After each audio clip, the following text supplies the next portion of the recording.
Good, whatever time of day it is, everybody. This is Kelly and Mr. Powell again.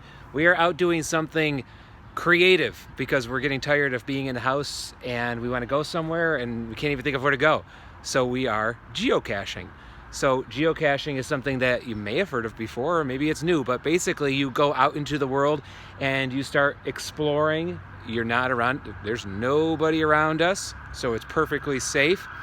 And so really what you do is you use a little app and you are then led to coordinates, and pretty much anywhere you go, you can find these. You could be on a mountain and find them, you could be under the water, or you can find them in your neighborhood, you can find them in a parking lot, all over the place. So let's show you a little bit what we're talking about. Kelly, what do we have?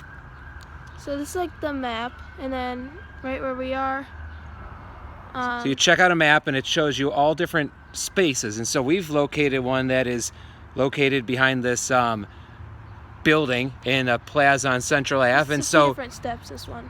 A few different steps. So we'll start with this first place, and so I'm going to flip the camera around.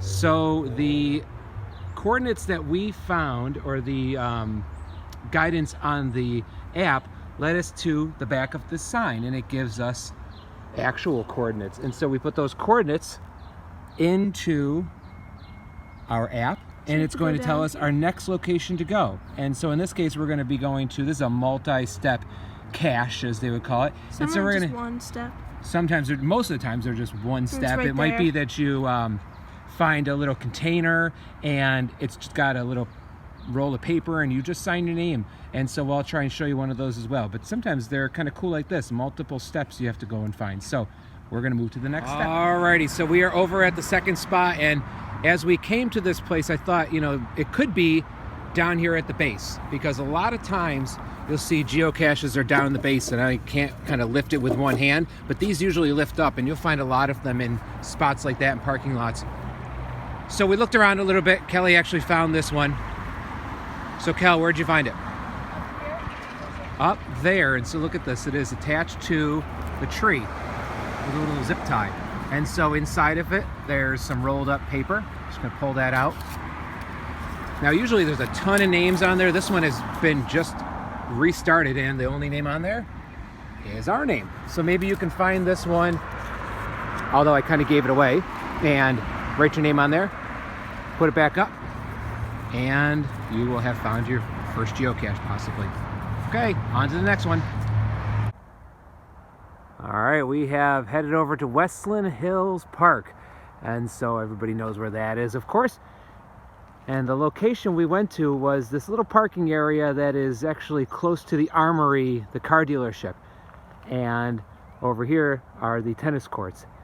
So the location for this geocache is somewhere in that space between, in the woods. All right, so we have ventured deep into the woods at Westland Hill, and so if you were checking out this one, I'm not going to show you where it is. We did find it. It's a little tricky, but there's a clue on the app.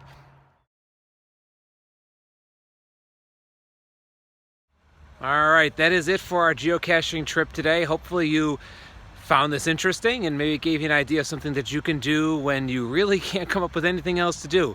And even when you do have something to do, it's kind of fun. So if you have any questions about it, send me an email. If not, have a good time. You can download the app for nothing, but there are some benefits to paying a couple dollars and getting access to it. But it's up to you. You can have fun with it either form. So have fun, enjoy yourself. Hope to see you soon. Bye-bye.